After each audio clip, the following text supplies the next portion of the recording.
दोस्तों, मैं हूं अभिषेक और आपका एक बार और स्वागत है इस नए एपिसोड में, जो कि है आस्क अभिषेक सीरीज का एक वीडियो। और इसमें हम क्या करते हैं, आप लोगों के क्वेश्चंस लेते हैं। जो भी क्वेश्चंस आप मुझे ट्वीट करते हैं हैशटैग यूज करके, और हैशटैग है #AskAbhishek। तो अगर आपने ये हैशटैग इंक्लूड किया है तो आपका क्वेश्चन लिया जाएगा। और अगेन, अगर वो क्वेश्चन हमने ऑलरेडी आंसर कर दिया है तो नॉर्मली हम उस क्वेश्चन को नहीं लेते हैं। इसके लिए मैं कह सकता हूं कि आप बाकी एपिसोड देख सकते हैं जहां पे आपको उसका आंसर मिल जाएगा। इसी के साथ मैं इस एपिसोड की शुरुआत करता हूं और पहला क्वेश्चन ले लेता हूं। यहाँ पे पहला क्वेश्चन है राजेंद्र की तरफ से। राजेंद्र बोल रहे हैं, हेलो अभी भाई, आपके वीडियोस मुझे बहुत पसंद है, अच्छे लगते हैं। Xiaomi Redmi Note 4 इंडिया में कब लॉन्च हो रहा है? तो Xiaomi Redmi Note 4 लॉन्च हो रहा है मिड ऑफ जनवरी में। डेट अभी कंफर्म नहीं है। मिड ऑफ जनवरी 2017 में Xiaomi Redmi Note 4 आ रहा है। और आपने जैसा कहा है कि आपको वीडियो हमारे अच्छे लगते हैं, तो बहुत बहुत शुक्रिया उसके लिए।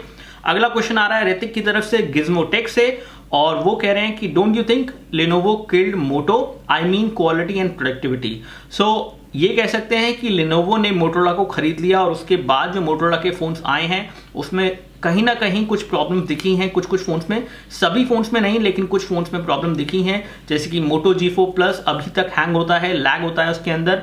वो डेफिनेटली हार्डवेयर उस डिवाइस का इतना अच्छा नहीं है। कैमरा अच्छा है, लेकिन हार्डवेयर की वजह से वो डिवाइस कहीं ना कहीं पीछे रह जाता है। इसी के साथ Moto E3 Power जो कि मोटोरोला का लॉन्च हुआ Lenovo की उसको टेक ओवर करने के बाद, उसमें भी इतनी अच्छी परफॉर्मेंस देखने को नहीं मिली। और साथ ही साथ कुछ ऐसे फोन भी हमें देखने को मिल रहे हैं मोटोरोला की तरफ से, जैसे कि Moto M, जो कि overall build quality, look and feel में अच्छा है, लेकिन परफॉर्मेंस में कहीं ना कहीं, कैमरा में कहीं ना कहीं उस फोन के अंदर कुछ कमियां हैं। तो डेफिनेटली इससे फर्क पड़ा है और आगे देखते हैं कि क्या होता है। और आगे जहां तक मेरे को नॉलेज है, जो खबर है, उसके हिसाब से ये पता चल के आ रहा है कि मोटोरोला ब्रांडिंग आपको ज्यादा देखने को मिलेगी, Lenovo की ब्रांडिंग आपको कम देखने को मिलेगी, जो भी फोन मोटोरोला और Lenovo के साथ मिलके लॉन्च होंगे। इसके बाद जो अगला क्वेश्चन है यहाँ पे, वो आ रहा है दाऊद हसन की तरफ से, और ये पूछ रहे हैं what is the performance difference in between Snapdragon 820 821। तो यहाँ पे अगर आप देखें कि दोनों ही प्रोसेसर जो हैं ऑलमोस्ट सेम ही प्रोसेसर हैं, आर्किटेक्चर सेम है, सब कुछ सेम है। यहाँ पे क्लॉक फ्रीक्वेंसी का थोड़ा सा फर्क होता है। तो 821 थोड़ा सा एनहांस वर्जन है, हायर फ्रीक्वेंसी पे क्लॉक है अगर आप 820 से कंपेयर करेंगे स्नैपड्रैगन 820 से। हालांकि डे टू डे यूसेज में आपको मेजर कोई भी डिफरेंस नजर नहीं आएगा और आप इन दोनों को ऑलमोस्ट सेम हार्डवेयर मान सकते हैं अगर आप बात करते हैं स्नैपड्रैगन 820 और उसको कंपेयर करते हैं स्नैपड्रैगन 821। अगला क्वेश्चन आ रहा है दीप शाह की तरफ से, और ये पूछ रहे हैं आस्क अभिषेक के अंदर what is invalid entry that you said in your give away video. तो इनवैलिड एंट्रीज क्या होती हैं, किस तरह से वो होता है, मैं बताता हूं आपको। यहाँ पे इनवैलिड एंट्रीज होती हैं वो एंट्रीज जहां पे कहीं ना कहीं कुछ झोलझाल किया गया है, या फिर एंट्रीज को डबल करने की कोशिश की गई है, या तो आईपी एड्रेस चेंज करके जो है आप ग्लीम के विजिट के अंदर एंट्रीज कर रहे हैं, और ऐसे में आप सेम अकाउंट यूज कर रहे हैं लेकिन मल्टीपल एंट्रीज करने की कोशिश कर रहे हैं। ये इनवैलिड एंट्रीज होती हैं, और ऐसा मुझे पता चला है ग्लीम की तरफ से। तो ग्लीम की तरफ से इस तरह की एंट्रीज को इनवैलिड कर दिया जाता है। और इसके अलावा और भी बहुत सारी चीजें होती हैं जिसके बेसिस पे इनवैलिड एंट्रीज डिसाइड होती हैं। तो वो उनका एल्गोरिथम है, वो पूरी तरह से कुछ भी रिवील नहीं कर सकते हमारे साथ। लेकिन हाँ, इनवैलिड एंट्रीज वो एंट्रीज होती हैं जो हम रिमूव कर देते हैं गिव में से। तो अगर आपने कोई इनवैलिड एंट्री करने की कोशिश की है किसी भी तरीके से, या फिर कोई भी करता है, तो ऐसे में वो इनवैलिड एंट्रीज हम हटा देते हैं ताकि उसकी वजह से जो जेन्युइन एंट्रीज हैं उनको अफेक्ट ना हो। अब इसके बाद अगला क्वेश्चन आ रहा है रजत गोयल की तरफ से, और ये पूछ रहे हैं सर ऑनलाइन लैपटॉप परचेज करना सही है क्या, और गारंटी वारंटी में क्या दिक्कत हो सकती है। तो देखिए, ऑनलाइन लैपटॉप अगर आप परचेज करेंगे तो वो बिल्कुल वैसे ही है जैसे आप ऑफलाइन परचेज करते हैं।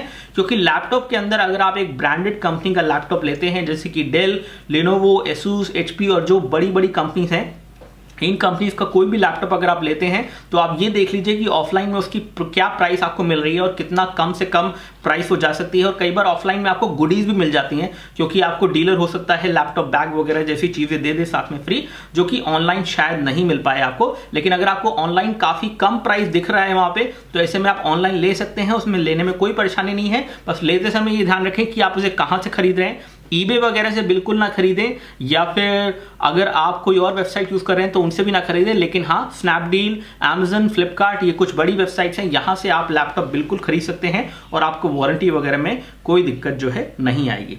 इसके बाद अगला क्वेश्चन आ रहा है शुभम की तरफ से, और शुभम पूछ रहे हैं will Moto X Play get nougat update. तो Moto X Play में नॉगट अपडेट आएगा, लेकिन अभी नहीं आएगा। मेरे ख्याल से फरवरी 2017 के अंदर नॉगेट अपडेट आएगा मोटो एक्स प्ले में, लेकिन अभी फिलहाल उसकी कोई इन्फॉर्मेशन हमारे पास नहीं है। तो जो इन्फॉर्मेशन है वो है अगले साल की, और वो भी जनवरी एंड या फरवरी बिगनिंग में आपको मिल सकता है नॉगेट अपडेट मोटो एक्स प्ले पे। अगला क्वेश्चन आ रहा है श्रीषित यादव, सॉरी अगर मैंने आपका नाम सही से अनाउंस नहीं किया है, तो अब बोल रहे हैं कि why Redmi Note 4 will have lower CPU than Redmi Note 3।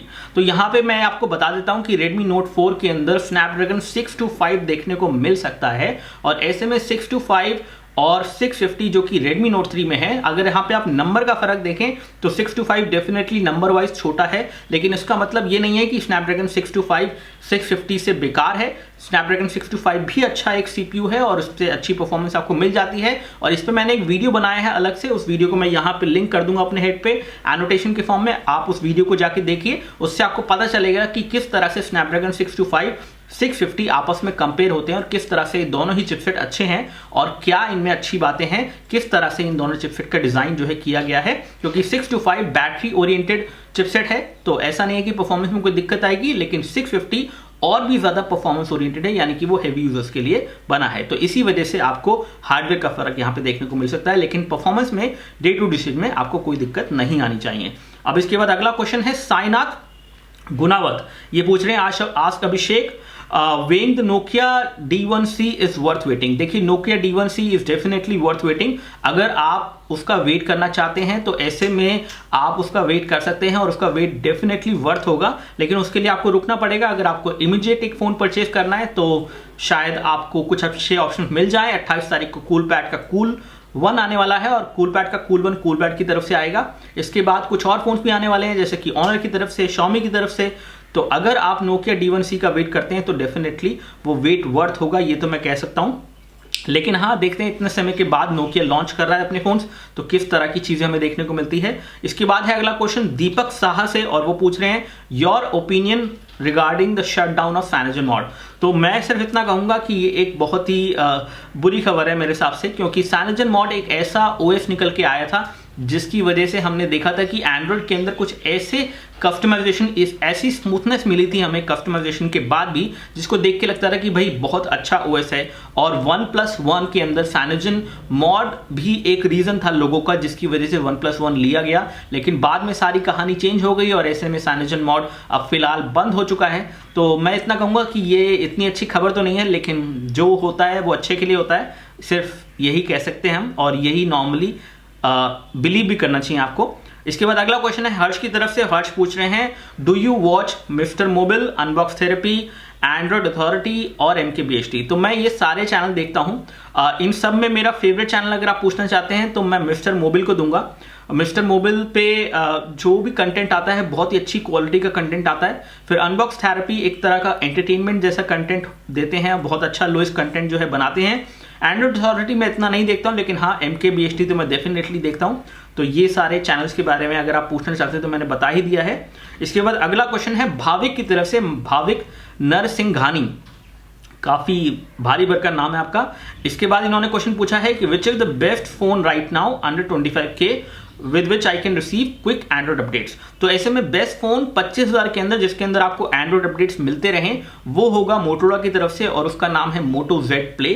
Moto Z Play बहुत बढ़िया फोन है, आप बिल्कुल ले सकते हैं, और उसमें आपको एंड्रॉइड अपडेट्स भी मिलेंगे। हालांकि स्पीड जो है एंड्रॉइड अपडेट्स की जो मोटोरोला के फोन में अभी तक आती थी, जितनी जल्दी जल्दी अपडेट्स मिलते थे, वो थोड़ी स्लो हो गई है, और ये बात एक्चुअली में गलत है, लेकिन ठीक है। Moto Z Play में तो डेफिनेटली आपको एंड्रॉइड अपडेट जो है टाइम से मिल जाएंगे, क्योंकि वो एक हाई एंड फ्लैगशिप फोन है। तो high and flagship phone normally company के लिए ज्यादा महत्वपूर्ण होता है, और उसकी वजह से उसमें अपडेट जो है जल्दी आते हैं। इसके बाद अगला क्वेश्चन है खेमचंद्र पाटिल की तरफ से, और वो पूछ रहे हैं कि सर लाइको 1S इको का वोल्टी अपडेट कब आएगा। देखिए वोल्टी अपडेट एक्चुअली में लाइको के ऊपर डिपेंड करता है, और वो लोग काम कर रहे हैं। आई थिंक जनवरी तक आपको इसका वोल्टी अपडेट जो है मिलना चाहिए, उससे पहले शायद आपको अभी इसका वोल्टी अपडेट नहीं मिलेगा। तो वो एक तरह का डिसअपॉइंटमेंट है यहाँ पे। नॉर्मली कंपनी को ये अपडेट टाइम से देनी चाहिए, लेकिन इतनी देर लगा दी है इन्होंने एक ऐसे फोन के लिए जो इतना पॉपुलर फोन इनका रहा है, तो डेफिनेटली इनकी तरफ से ये गलती है और इस चीज को इनको मानना चाहिए, लेकिन नॉर्मली कंपनी ऐसा करती नहीं है। इसके बाद अगला क्वेश्चन आ रहा है AB की तरफ से, और ये पूछ रहे हैं would you like to finish the controversy, I see YouTube I see on YouTube it runs on EUI. If the CoolPad launched in India, who will provide the update? तो देखिए CoolPad का फोन है Cool One, updates CoolPad की तरफ से मिलेंगे, सब कुछ CoolPad की तरफ से मिलेगा। लाइको का उसमें सिर्फ ब्रांडिंग है, तो आप ये सोच लीजिए कि जो भी UI मिलेगा आपको Cool One के अंदर, उसका जो अपडेट मिलेगा वो CoolPad की तरफ से मिलेगा, उसमें लाइको का रोल नहीं होना चाहिए। लेकिन अगेन मैं इस चीज को अभी कंफर्म नहीं कर सकता हूं, क्योंकि जो डिवाइस है वो लॉन्च होना बाकी है और 28 तारीख को हमें लॉन्च दिखेगा डिवाइस का, उसके बाद बताएंगे। अगला क्वेश्चन है यहाँ पे सागर VK18 की तरफ से, I have receive only one amount for bank confirmation for PayPal when the second amount will receive in the bank. तो बेसिकली यहाँ पे शायद आप ये पूछना चाह रहे हैं कि किस तरह से अमाउंट ट्रांसफर होता है पेपाल से बैंक में। तो अगर एक बार आपने कंफर्मेशन पेपाल से बैंक में कर दी है तो थोड़ा टाइम लगता है उस कंफर्मेशन को ओके होने में, और वो कंफर्मेशन ओके होने के बाद अगर आपने आज अपने फंड ट्रांसफर करे हैं पेपाल से अपने बैंक में तो वो कल तक पहुंच जाएंगे। तो वो 2 to 3 वर्किंग डेज में आपको बैंक में जो है फंड्स आपके मिल जाते हैं। अगला क्वेश्चन आ रहा है अद्वैत चंद्रोकर, वो पूछ रहे हैं Honor 8 versus OnePlus 3T which is better camera according to you, please reply. आप रिप्लाई देते नहीं है। देखिए रिप्लाई आपको दे रहे हैं अद्वैत। यहाँ पे रिप्लाई ये है कि अगर आपको अच्छा कैमरा चाहिए तो मेरे हिसाब से OnePlus 3T के अंदर आपको बढ़िया कैमरा मिल रहा है, और वैल्यू फॉर मनी के हिसाब से भी OnePlus 3T के अंदर आपको बेहतर हार्डवेयर मिल रहा है। तो ओवरऑल देखा जाए Honor 8 और OnePlus 3T के अंदर तो OnePlus 3T डेफिनेटली बेटर है price and value for money के हिसाब से। कैमरा भी अच्छा है, और साथ ही साथ अगर आप बाकी चीज़ों की बात करें जैसे कि overall performance day to day usage में, तो वो आपको OnePlus 3T पे डेफिनेटली बेहतर मिलेगी, और साथ साथ 6 GB की रैम भी मिलेगी। एक और क्वेश्चन है यहाँ पे दाऊद हसन की तरफ से, और वो पूछ रहे हैं what is the main difference in between an AMOLED display and IPS LCD display. तो बेसिकली टेक्नोलॉजी का फर्क है यहाँ पे। जो पिक्सल टेक्नोलॉजी होती है, जिस तरह की टेक्नोलॉजी IPS में होती है वो उस तरह की एमोलेड में नहीं होती है। और यहाँ पे मेजर चीज जो जानने वाली है कंज्यूमर पॉइंट ऑफ व्यू से, वो मैं आपको बता देता हूँ। इनकी टेक्निकल डिफरेंसेस क्या है उसके लिए तो मैं अलग से एक डिटेल में वीडियो बना दूंगा। लेकिन एमोलेड डिस्प्ले जो होते हैं वो कलर वाइज जो है ज्यादा अच्छे दिखते हैं आंखों को, उसमें कलर्स कई बार ओवर सैचुरेटेड होते हैं। तो ग्रीन जो है बिल्कुल क्रिस्प ग्रीन दिखेगा, बहुत अच्छा दिखेगा। रेड बिल्कुल क्रिस्प रेड दिखेगा, जबकि IPS LCD डिस्प्ले में आपको रेड कलर अगर किसी चीज का है तो वो अच्छा दिखेगा, लेकिन उतना ब्राइट नहीं दिखेगा, उतना कलर की इंटेंसिटी नहीं दिखेगी। तो ऐसे में एमोलेड डिस्प्ले के व्यूइंग एंगल्स ज्यादा अच्छे होते हैं। एमोलेड डिस्प्ले के कलर्स वगैरह जो है आंखों को ज्यादा अच्छे लगते हैं, लेकिन जरूरी नहीं है कि वो कलर्स बिल्कुल सही कलर्स हों। तो ये चीज आप ध्यान में रखिए हमेशा। तो अगर आप किसी रेड फ्लावर की फोटो ले रहे हैं फॉर एग्जांपल, एक फोन से जिसमें एमोलेड डिस्प्ले है और दूसरा फोन जिसमें आपको IPS डिस्प्ले है, कैमरा सेम है, तो ऐसे में हो सकता है कि आपको एमोलेड डिस्प्ले वाला जो फोन है वहां पे वो रेड फ्लावर और भी ज्यादा सुंदर दिखे, वो और भी ज्यादा ब्राइट रेड दिखे, जबकि IPS LCD डिस्प्ले में उतना ज्यादा इंटेंसिटी जो है कलर की नहीं होगी। मेरे को खुद IPS LCD डिस्प्ले ज्यादा पसंद है, क्योंकि वो नेचुरल होते हैं कलर्स के मामले में, उसमें ओवर सैचुरेशन ऑफ कलर्स जो है नहीं होता है। लेकिन व्यूइंग एंगल्स के हिसाब से एमोलेड डिस्प्ले जो है बेहतर है अगर आप उन्हें IPS LCD डिस्प्ले से कंपेयर करेंगे तो। अगला क्वेश्चन यहां पे आ रहा है मिहिर कश्यप की तरफ से, sir is Dell Inspiron 15 75559 16 GB variant good for gaming. तो देखिए डेल इंस्पिरॉन सीरीज के जो लैपटॉप होते हैं वो एक्चुअली गेमिंग के लिए नहीं होते हैं। तो ऐसे में अगर आपको गेमिंग वाले लैपटॉप लेने हैं तो या तो आप डेल एलियनवेयर लीजिए अगर आपको डेल की लेना है तो, अदरवाइज अगर आपको गेमिंग के लैपटॉप लेने हैं तो सही प्राइस वैल्यू पे आपको अच्छे गेमिंग लैपटॉप लिनोवो की तरफ से मिल सकते हैं, एसूस की तरफ से मिल सकते हैं, लेकिन मैं डेल इंस्पिरॉन तो डेफिनेटली आपको रिकमेंड नहीं करूंगा। अगला क्वेश्चन आ रहा है जे प्रिया प्रतीक से, और ये पूछ रहे हैं which branch should engineering aspirant choose if he has interest in mobile and smart gadget related things। तो यानी कि आपको यूट्यूबर बनना है या फिर आपको टेक्नोलॉजी रिव्यूअर बनना है, आपको गैजेट्स में इंटरेस्ट है, तो ऐसे में कोई भी ब्रांच आप ले लीजिए। इन सभी ब्रांचेस में आपको मोबाइल फोन के बारे में पढ़ाएंगे। खासतौर से अगर आपको इन सब चीज़ों में इंटरेस्ट है तो आईटी में आपको रिकमेंड करूंगा कि इंफॉर्मेशन टेक्नोलॉजी आप लीजिए या फिर कंप्यूटर साइंस वाली ब्रांच लीजिए। अगर आप ईसी वगैरह में जाएंगे तो ऐसे में इलेक्ट्रॉनिक इंजीनियरिंग जो होती है उसमें शुरू में इतना कंप्यूटर्स का नहीं होता है, लेकिन हाँ इन द एंड सारी ब्रांचेस के अंदर करिकुलम जो है काफी कुछ सेम भी हो जाता है समय के साथ। अगला क्वेश्चन है आशीष देव की तरफ से, sir which is the best phone under 15K। देखिए 15,000 रुपए के अंदर बेस्ट फोन अगर आपको जानना है आशीष, तो ऐसे में डिपेंड करता है कि आपको क्या चाहिए। तो मैं मैं आपको बता देता हूं, अगर आपको सबसे बढ़िया परफॉर्मेंस चाहिए 15,000 के अंदर तो आप Redmi Note 3 ले सकते हैं, Lyco Li2 ले सकते हैं। अगर आपको सबसे बढ़िया कैमरा चाहिए 15,000 के अंदर तो आप Moto G4 Plus ले सकते हैं, और इन दोनों में से आप कोई भी सिलेक्शन जो है कर सकते हैं। तो Moto G4 Plus है यहाँ पे, Redmi Note 3 है, Lyco Li2 है, तीनों he tried and tested phone है, अच्छे फोन है, इनमें से कोई भी फोन आप कंसिडर कर सकते हैं।